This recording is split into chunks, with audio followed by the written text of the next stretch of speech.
We have with us Mr. Sashi. I'm missing him. We have with us Mr. Sashi Krishnan of Bajaj Allianz.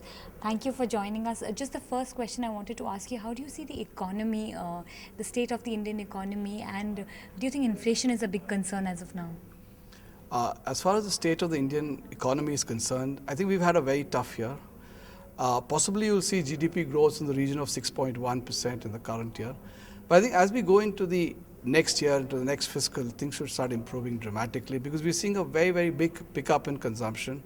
And the large government spend that has happened has sort of pulled the economy out of the so-called fear of a recession.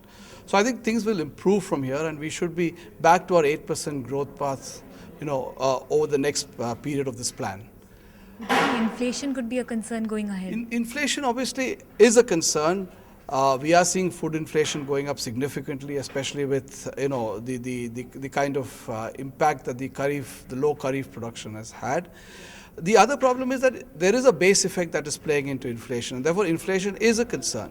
But I think what the fallout of inflation is and the concerns that the market has is that will high inflation lead to RBI going for a tightening early? I think that seems to be a little remote at this point of time, and I do believe that RBI will tighten later than most of us expect.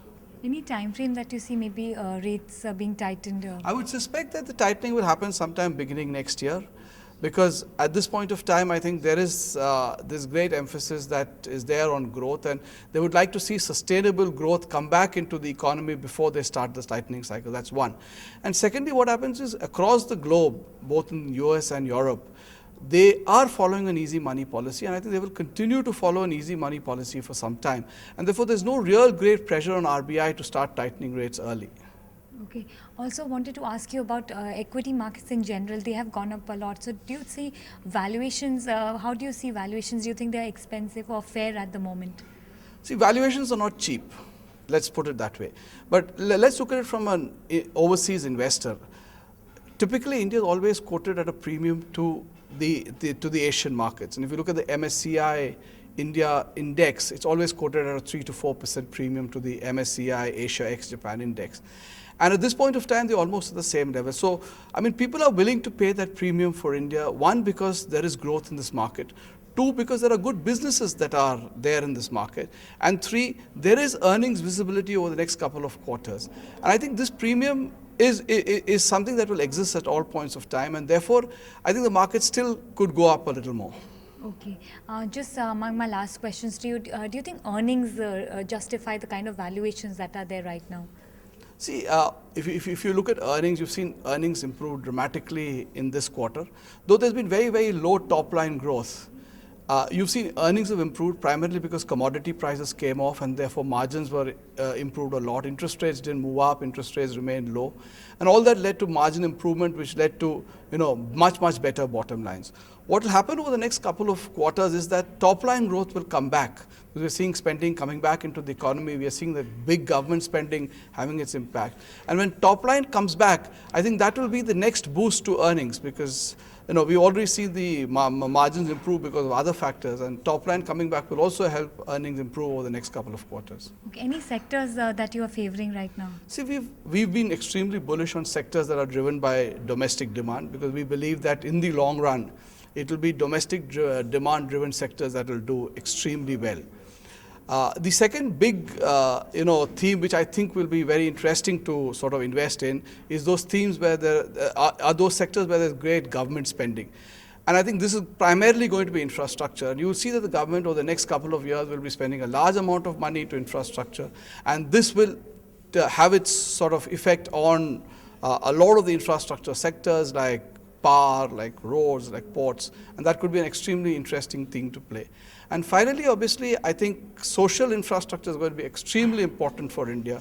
And sectors like education, healthcare will be the new sectors to watch out for.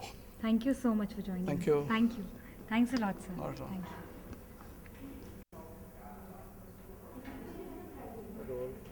We have with us Mr. Vikram Kotak of Birla Sun Life. Thank you so much for joining us. Just wanted to ask you, how are flows right now? How is liquidity looking, especially in the context of the insurance industry? those are really very good times for insurance industry, because you see season of October to March is a very important season for insurance and the tax savers. So we're seeing a good amount of flow like last year, and we expect almost $2 billion worth of money every month hitting the equity market from here on till March end. Okay, so do you think, you were talking also in your presentation, do you think insurance and other domestic institutions will play a bigger part as the years pass by? I'm pretty sure. And last year, if you look at the collapse which has happened in the market and where FI is sold heavily, particularly hot money, and insurance sector is able to manage that, selling and absorb the whole selling in a different times. I think going forward for next 2-3 years time, I see one big change which is happening in India is the financial savings. Equities as asset class in financial saving will move up dramatically. People will move from the deposit and where they are not getting any returns, any growth returns, to the equity as asset class, because they are seeing the returns in last 10 years what they invested. Last 10 years CAGR for India is almost 17%. So I think that number will be looking very good, and adding to insurance, that all money will come either to insurance or mutual fund. And I see by 2012 or 13 will be kind of equivalent annual amount to the FI. In terms of the flows, if you look at last 6 years data, what money DIIs have put, the mutual fund and insurance combined, is equivalent to last 15 years investment by the FI. So that way the size is growing up. This year combined will put almost $15.5 billion by insurance companies. Next year will put almost $20 billion into the markets, equity markets I'm talking about. So that numbers are going to be bigger and bigger every year. And this is happening because of the underpenetration of the insurance sector. It's happening because of your demography is more young. So they are looking to divest their money into the growth capital rather than into FDs and cash. So that are 2-3 structural changes happening in India is going to really help to drive the insurance sector inflows into equity markets. I also wanted to ask you, how are you viewing valuations right now? Are they looking fair or a little expensive? I think valuation is a very difficult question to ask. In start of this year, when the index was 9,000, 8,000, 9,000, people asking about where is the growth, the good valuation. Now there's a lot of growth and people asking about valuations. My sense is that it's going to be chicken and egg all the time.